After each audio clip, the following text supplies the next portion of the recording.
Veprat më të dashura tek Allahu janë ato që janë të vazhdueshme edhe nëse janë pak. Transmeton Muslimi.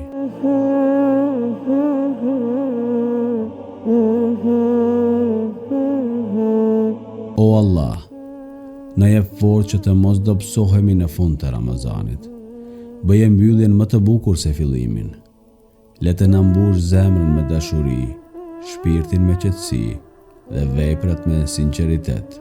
Na bëj të vazhdojmë me vepra të mira edhe pas këtij muaji të shenjtë.